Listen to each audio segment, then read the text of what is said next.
DS260. This is one among the most important form you will ever come across if you have applied for the diversity visa lottery. The results are coming out and you might be the winner. The first form you need to fill will be DS260, Department of State form number 360, or rather we call the immigrant visa form. So I'm coming here with 6 questions, and these 6 questions are the most asked questions people want to know about the DS260, and I want to make sure that you understand these important questions and their answers, so that once you win, you know what will be the next step to go through these questions. And before I just go crazy and talk too much, I want you to do something for me, to just go and click the button to subscribe and click the notification bell, so that you can be able to get the notification once I post the videos. And remember to share the videos, remember to comment, remember to like these videos, so that I can also get more energy to continue making these videos because of your continued support. So let me continue and go straight to these questions. Question number 1. Question number 1 says, what is DS260 and how this DS260 different from DS160 or 160? There are 2 different kind of DS or Department of State forms. There is the form DS260 and the form DS160. Many people are used to the form DS160. These 2 forms, they are almost related, but the difference is one big one. One is the form you are filling for immigrant visas, and another one you are going to fill for non-immigrant visas. I've already talked about the difference about immigrant visas and non-immigrant visas. Non-immigrant visas are the visas you come to the United States on the temporal basis. You come as a student, you come as a researcher, you come as a tourist, you come here as a H1 visa to come as a worker. So you come on the visa on the temporary basis, you stay at a specified time, then you go back to your home country. But that means you'll be able to fill the DS160. So in that form, you'll be asked so many questions, and in that form, you'll be asked about when you'll be able to come back. You'll be asked those kind of questions. But on the other hand, once you win the green card, you are going to fill the form DS260. The form DS260 is the form which you fill if you are applying for the permanent residence visa. So you are coming from outside to come to America, and you are going to come here on permanent basis. You are coming here as a green card holder. So if you win the green card lottery, you can come through this one. If you get married to American citizen while you are overseas, if you want to come to America, you'll come under, you'll fill the form DS262, 260 also in order to come here. That will be a different from other kind of visa type. So let's go to the DS260. This is immigrant visa form which you need to fill once you win the diversity visa lottery. It is a form with a basic information which you need to fill. The form will answer your questions like what is your name, date of birth, marital status, the level of education. So here, different from the level of education you posted during application, there you just mentioned high school, bachelor degree, master's, PhD, primary school. So on this form you will put exactly, I went to maybe Kigoma High School, I went to University of Dar es Salaam, I went to University of KwaZulu-Natal, I went to this particular university. You will put the university, you will put the program you studied, you put, so it will be specific. If you work experience, you will put exactly where do you work or where did you work in the last 5-10 years if you have work experience. So you put exactly the addresses of and everything. If on this form you'll be going to make sure that you fill everything you were supposed to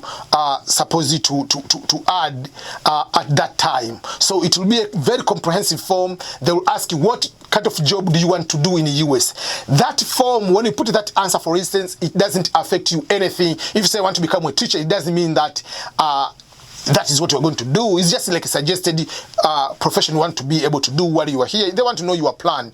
Instead of coming here and to become someone like a criminal, no, they want to know like are you aware what you're planning to do in your future. So that is the form DSC 260 and how it's different from DSC 160. So people who have been applying as a student visa or tourist visa, so don't get confused when you are coming to DSC 260. It's not the same form, it's different form. Question number 2 is, when should I fill this form? After the results are out. The results are out and have won. I've been selected as the winner of the DS 260, I mean of the DV lottery. When should I fill the form DSC 260? That's a very important and a very good question to know. So I usually tell people you have to make sure that you fill as soon as possible, but you have to fill that form as long as you have everything you need supposed to fill that form. But also it depends on your case number. It depends on your other plan.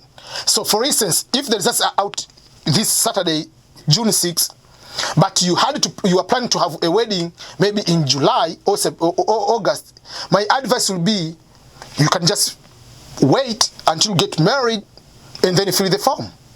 Or your spouse or your fiancé, whatever, is pregnant and is going to have a baby maybe July 1st. Why can't you wait to fill the form and add all this information down, before you go to submit? So it depends on all those factors. But I advise people to check the results as soon as possible, even if it's not the first day, the second day, this first week, the first month of June. Once you know, because you might win, and your number is 2000 is case number, so that you can get your interview in October. So that means it will push you to make sure that you submit all the documents as soon as possible. So the case number on one way or another can push you. When should you be able to do that? If your number is less than 5,000, obviously your interview will be in October or early November. So for that case, you need to submit everything. But what if you don't submit right away and your number is maybe 5,000, 10,000, your spot is not going to miss. You can submit even in October. They will give you the interview maybe in January, February, whatever, once they have everything processed for you. But it will be better not to wait too long to be able to submit that one. Question number 3. Can I fill this form? Because in order to fill this form, you sign in. Can I fill this form by signing in, then sign out, and later come in, sign in again, and continue where I left this form? So people have never used this DS 260. So because you have experience on filling the diversity visa lottery form, the visa form, diversity lottery visa form, is different from the DS 260. What makes the difference is on the diversity visa lottery form, there is no signing out like your name, whatever. You can sign in, then sign out come later. You just do one application, it's over. But in the DS 260, you are allowed to be able to sign in, sign out. You come back later, you can continue where you left. Something is very important to know. In order to sign in the DS 260, you have to sign in through your case number. But once you put your case number will not be able to detect. Because why? It's a very simple technique. When you are going to fill that form, it will give you, for instance, I'm using people in Africa, the case number will be 2021 AF 000 maybe 17,020. So when you're going to fill those numbers, don't put those 000 after AF or AS for Asia. Don't put those 0. Those zeros just like to make sure that you have that number. Put your complete number without a 0. That will be able to sign in. You can sign out, you can come later. Because you can be able to allow, you will be told maybe fill the passport number, your passport number. And maybe your passport has expired. We're waiting for the new passport. So you can continue with other questions and come later to sign in and to continue with your information before you submit. But once you submit, is a different story, which I'm going to go to make in one another question. What can you be able to do if you have made a mistake on your form? That will be another question. Question number 4. Can I submit this form, the DS 260, without the address of the host in the US?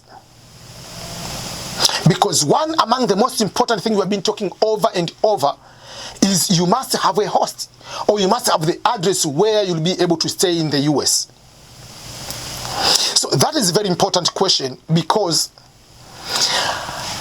it is going to answer the question which I talked before. When should you fill the form DS260 after the results? You can fill the form, which, like question number 3, you can fill the form, sign in, sign out, but you cannot submit the form without important information on that form. One among the most important information about that form is the address where you will be staying in the United States. So this is where I'm showing the difference between 260 and 160, this form. On immigrant, they don't want you to go and show like invitation letter, all those kind of things. No. What they need is just the address where you're going to stay. So if it's Belton, Missouri, you put the address of someone. That's why I have a video explaining how to be able to get a host in America. And in a very high level, you can find different ways. And if I mention quick, it will be like, okay, if I'm giving example, you are from Kenya or you are from Uganda, you can start looking where are the people from Kenya who live maybe in the US. What are the communities maybe in Minnesota? What are the communities in Missouri? What are the communities in Texas? You can try to get in touch with their leaders and ask the possibility of them hosting you. If you don't get that one, you can go for African communities. If you don't get that one, you can go, if I'm giving an example, you're a Muslim, you can try to find, is there any mosque maybe in Maryland? Then you can go to the, communicate with the sheikh, you can communicate with alim, those are leaders of that particular mosque, or leaders of the church. You are Catholic, you can communicate with the Catholic church, with the priest. You can communicate with the pastor if you know for your domination is, for instance, Pentecost or is Baptist. You can be able to do those kind of things to try to find a host. But you must get the address. If that is the difficult one, you can also find Airbnb, communicate with that person. Okay, I'm planning to come to America. I'm processed for this DV lottery. I'm supposed to put the address, but can I pay you?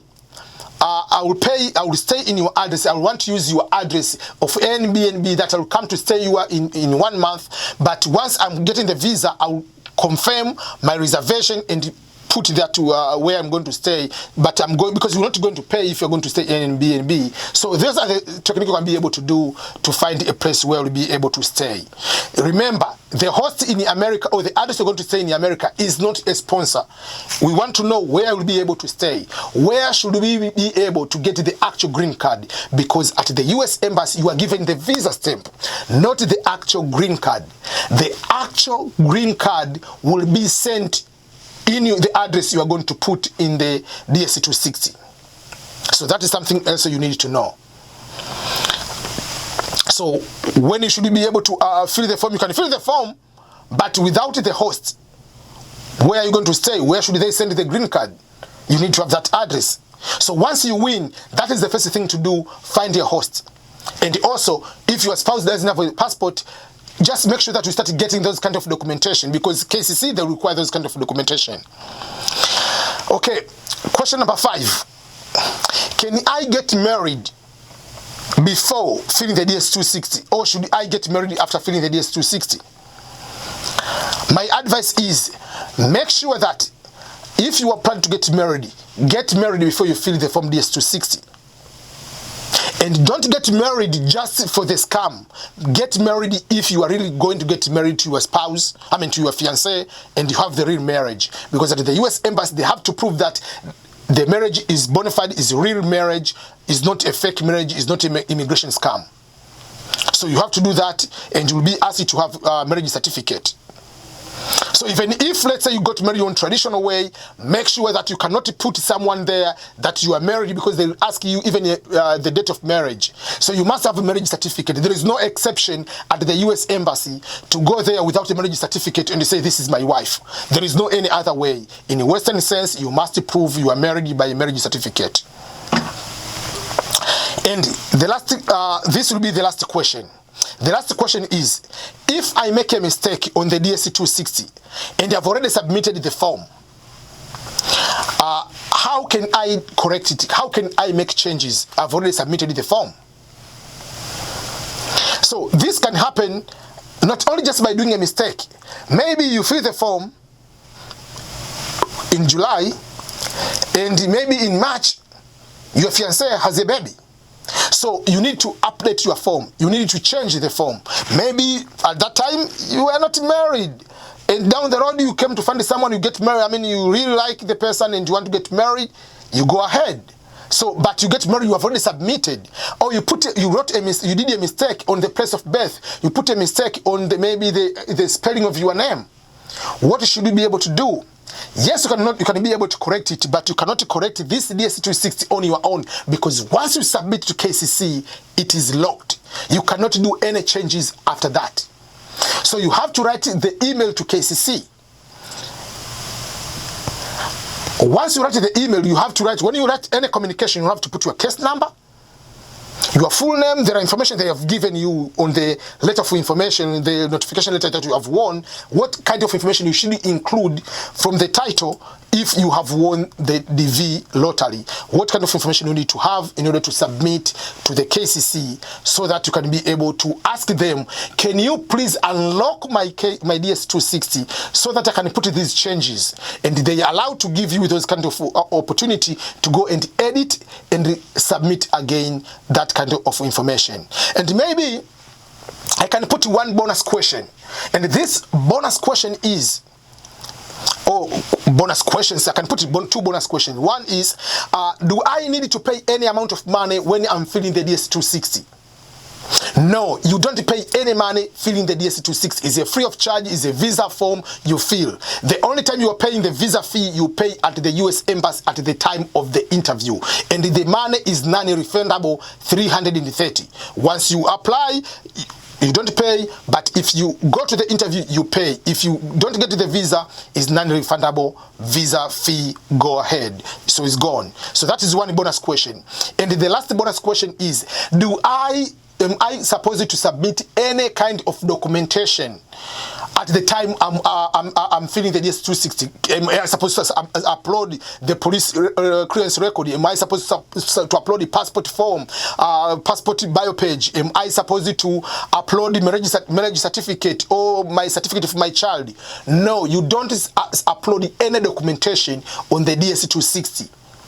The only documentation, KCC will request those documents in a separate email that is submitted this kind of documentation, like police record, if you are married, those kind of information, police career, all those kind of information, they will be asked in a separate email. So those are some of the most important questions people have been asking regarding the DS260. So all the best everyone in filling the DS260. I will make a video on how to properly fill the form on Sunday, so that you can be able to see step by step on how to fill and submit the DS260. Thank you everyone, and all the best in your DV lottery results, and welcome to the United States of America on behalf of the people of America. Thank you everyone, and goodbye.